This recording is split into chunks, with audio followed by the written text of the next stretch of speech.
Est-ce que ça vous est déjà arrivé de planifier une activité et finalement ne pas pouvoir l'exécuter? Est-ce que, étant étudiant, papa ou maman à la maison, vous avez déjà voulu mener une activité en parallèle, mais malheureusement, vous n'avez pas eu de méthode pour planifier une activité en parallèle et en même temps continuer avec vos études ou bien continuer avec votre boulot? Est-ce que très souvent, vous avez envie de passer du temps avec vos enfants, mais malheureusement, vous êtes coincé au boulot ou bien peut-être à l'école et que vous n'avez pas suffisamment de temps pour vos proches? Si c'est le cas, je vous invite à écouter cette vidéo. Dans cette vidéo, je vais vous partager une méthode très simple qui va vous permettre de planifier, d'organiser votre journée afin de pouvoir réaliser vos activités à côté et en même temps continuer avec vos études ou bien avec votre boulot. En passant les amis, j'ai un petit cadeau pour mes abonnés aujourd'hui. Et le cadeau c'est quoi? À partir de 50 commentaires, je vais offrir un cadeau à 2 de mes abonnés. C'est-à-dire que les 2 meilleurs commentaires dans les 50 commentaires, les 2 meilleurs commentaires vont avoir un cadeau que je vous réserve à la fin de la vidéo. Donc si vous voulez faire partie de ces heureux gagnants, restez concentrés sur cette vidéo jusqu'à la fin. Parce qu'à la fin de cette vidéo, je vais vous dévoiler en fin de compte le cadeau que je réserve à ces 2 personnes qui vont faire les meilleurs commentaires. Alors si tu viens de me découvrir à travers cette vidéo, je me présente rapidement. Mon nom c'est Jean de Dieu Méda. Je suis spécialisé en marketing, précisément en marketing digital. Aujourd'hui, j'accompagne des entreprises dans leur marketing. Je suis également auteur d'un livre intitulé Le secret des vendeurs 110. Dans ce livre, j'aborde essentiellement 2 thématiques, à savoir le mindset adopté par ces vendeurs 110. Et lorsque je parle des vendeurs 110, je me réfère aux vendeurs africains qui arrivent aujourd'hui à cartonner dans leurs différentes activités parce que les réalités sont tout autres. En Afrique, les réalités sont un peu différentes de l'Europe. Dans la deuxième partie, j'explique un peu les différentes stratégies qu'ils appliquent aujourd'hui avec la nouvelle technologie surtout pour atteindre des niveaux extraordinaires dans le domaine de la vente. Et si vous êtes intéressé pour entrer en possession de ce livre, vous pouvez contacter tout simplement le numéro qui s'affiche là ou allez-y voir dans la description. Donc les amis, lorsque vous voulez avoir du temps pour faire autre chose, lorsque vous voulez avoir suffisamment de temps pour en même temps continuer votre boulot, votre étude et faire des activités en parallèle,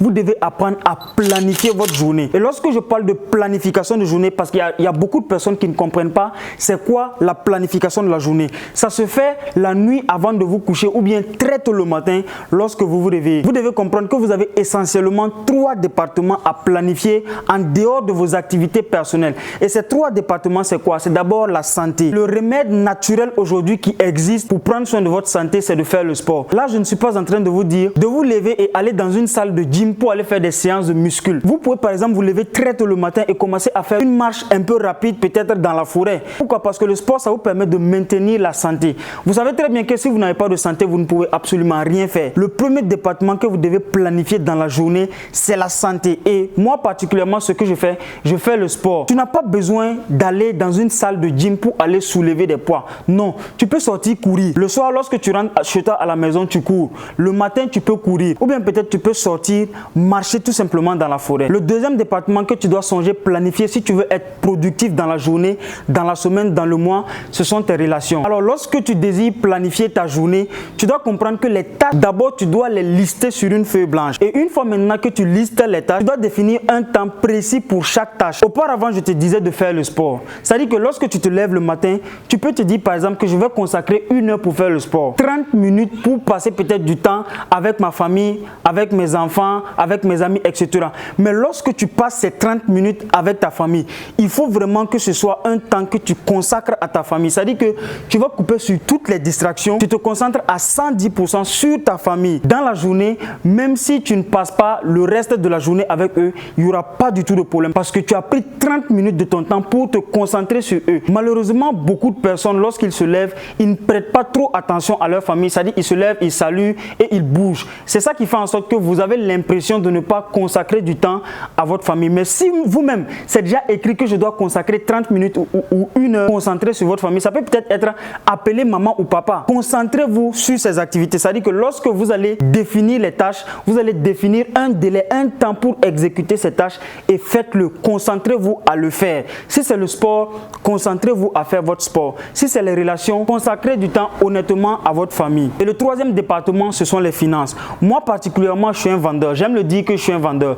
Lorsque je me lève dans la journée, la première des choses à laquelle d'abord, moi je pense, après la santé, c'est la vente. Donc, si vous vous levez le matin, ne serait-ce que peut-être prendre un produit ou bien un service de quelqu'un et le vendre, faites faites-le parce que ça va vous permettre d'avoir même l'habitude de vendre quelque chose en attendant peut-être que vous mettez en place votre entreprise. Et si vous voulez encore aller en profondeur, allez-y lire des livres sur la vente. Par exemple, prenez mon livre Le secret des vendeurs 110. Vous allez lire, vous cultiver dans le domaine de la vente parce qu'aujourd'hui, l'une des manières simples pour vous de sécuriser le département des finances, c'est de vendre un produit ou un service même lorsque ça ne vous appartient pas. La deuxième chose que vous devez faire pour être plus productif dans la journée, c'est d'éviter au maximum les distractions de la journée. Je dis ça pourquoi? Parce qu'il y a plusieurs personnes qui ont plus de fenêtres d'improvisation ouvertes que de fenêtres de planification ouvertes. Je vous disais auparavant que lorsque vous vous levez le matin, vous devez avoir une planification de votre journée. C'est-à-dire que les tâches de votre journée, vous devez savoir c'est quel type de tâches je dois exécuter aujourd'hui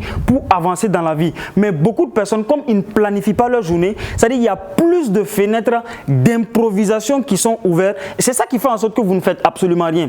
Lorsque vous vous levez le matin, lorsque vous n'avez absolument rien à faire, c'est parce que vous n'avez pas planifié quelque chose. Donc faites en sorte d'avoir 80% de votre temps planifié dans la journée et 20% de fenêtres d'improvisation. Je ne dis pas que dans la journée, vous allez quand même passer tout le temps à faire des activités productives. Non.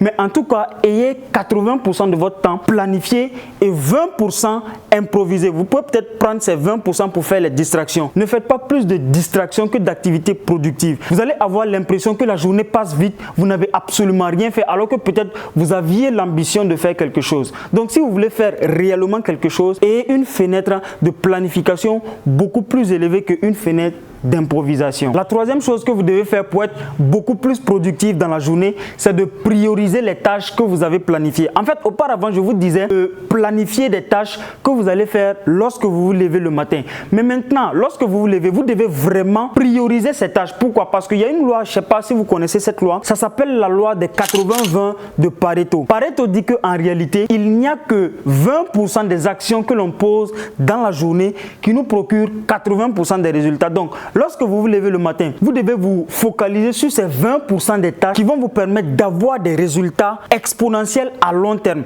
Pourquoi je dis à long terme? Parce qu'il y a beaucoup de personnes, lorsqu'ils se lèvent le matin, ils sont tout le temps dans les activités qui sont urgentes et importantes. Je prends l'exemple de l'emploi. L'emploi, ce n'est pas mal, mais c'est une activité qui est urgente et importante à la fois. Et lorsque c'est comme ça, tu es obligé de le faire. Et à tout moment, quand tu le fais, tu auras l'impression de ne pas trop progresser. Mais quand c'est une activité productive, c'est-à-dire qu'une activité qui est importante mais qui n'est pas forcément urgente. J'ai pris l'exemple de la santé. Par exemple, si vous prenez soin aujourd'hui de votre santé, vous allez prévenir les maladies de demain. Ça peut être le fait de lire un livre. Si vous lisez plusieurs livres aujourd'hui, dans 5 ans, 10 ans, vous allez voir la culture générale que vous allez avoir. Ça va vous permettre d'atteindre un certain nombre de niveaux. On aime dire généralement que la personne que tu deviendras dans 5 ans dépendra tout simplement des livres que tu as lus et des personnes que tu as rencontrées. Donc, passe beaucoup plus de temps à faire des activités productives.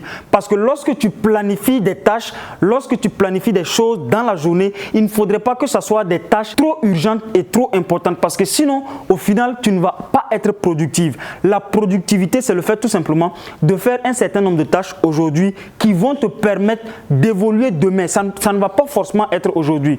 Parce qu'il y a beaucoup de personnes qui attendent de tomber d'abord malade avant peut-être d'aller chez un médecin. Mais si aujourd'hui tu commences à faire le sport, il y a beaucoup de maladies que tu vas prévenir.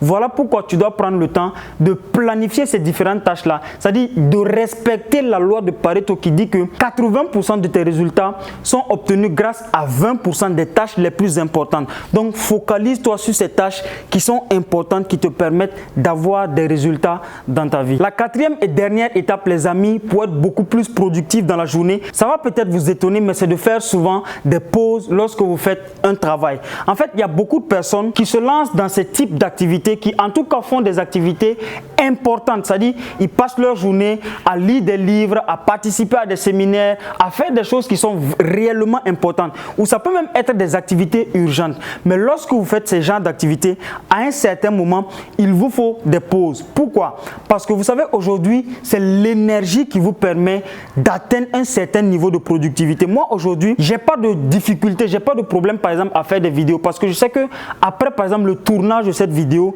je vais prendre peut-être 15 minutes de pause, je vais sortir, je vais marcher, je vais boire de l'eau, je vais peut-être écouter la musique ou bien peut-être écouter, regarder une vidéo de motivation, moi-même particulièrement particulièrement pour me motiver, pour me booster à aller de l'avant. Donc, lorsque vous planifiez des activités, lorsque vous exécutez ce que vous avez planifié, il faut souvent que vous vous levez peut-être 1 heure, 2 heures après le travail, levez-vous de votre chaise, marchez, buvez l'eau, peut-être écoutez la musique, chantez, dansez. En tout cas, il faut vous distraire pendant 15 minutes. À chaque 2 heures, vous devez avoir 15 minutes de distraction, de repos. Cela vous permet d'avoir beaucoup plus d'énergie pour revenir encore être productive. Parce que si vous restez là-bas sur votre chaise pendant 4 heures, et c'est généralement ce que les gens font, tu vas aller voir peut-être des travailleurs dans les banques qui sont assis pendant 3 heures, 4 heures sans bouger de leur table. Et c'est ça qui fait en sorte qu'en réalité, lorsque tu rentres à la maison, tu es fatigué, tu ne peux absolument rien faire. Mais si tu es dans cette situation, à chaque 2 heures, il va falloir que tu te lèves, que tu bouges de ta chaise, que tu fasses un petit truc, une petite distraction avant de revenir. Mais de grâce, je ne dis pas de te lever, aller faire une distraction de 1 heure, 2 heures, parce que là, en ce moment, c'est comme si tu n'as même pas écouté tout ce que j'ai dit au préalable. Lève-toi, fais 15 minutes peut-être de repos, ensuite reviens continuer ton activité. Tu verras que ton niveau d'énergie encore va remonter et ça va te permettre d'atteindre un résultat beaucoup plus élevé. Alors les amis, à coup sûr, si vous suivez ces étapes que je vous ai partagées, vous allez pouvoir être beaucoup plus productif, et que vous soyez étudiant, papa ou maman à la maison, vous allez pouvoir de manière naturelle faire votre activité et en même temps peut-être lancer un business à côté, ou bien peut-être prendre soin de votre relation, prendre soin de votre famille en parallèle. Mais n'écoutez pas seulement cette vidéo sans appliquer, parce que beaucoup de personnes, je ne cesse de le répéter dans cette chaîne, beaucoup de personnes écoutent les vidéos mais n'exécutent pas.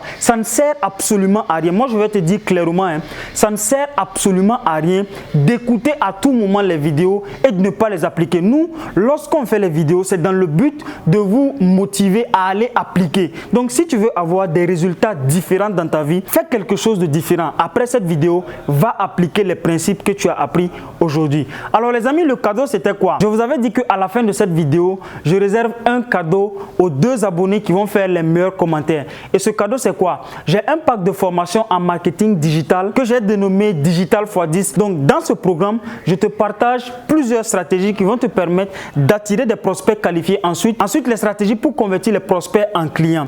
Et donc, ce programme de formation, il est à 100 euros. 100 balles, 100 euros, 100 dollars. Donc, ce programme de formation, je vais l'offrir à 2 de mes abonnés gratuitement, totalement gratuit. Ces programmes sont disponibles en ligne. Donc, 2 de mes abonnés qui vont faire les meilleurs commentaires, je vais les partager ces programmes gratuitement. Et en plus de ça, je vais les offrir un coaching de 1 heure gratuite pour les aider à appliquer les stratégies que je partage dans la formation. Puisque maintenant vous connaissez le cadeau, je vous attends dans les commentaires.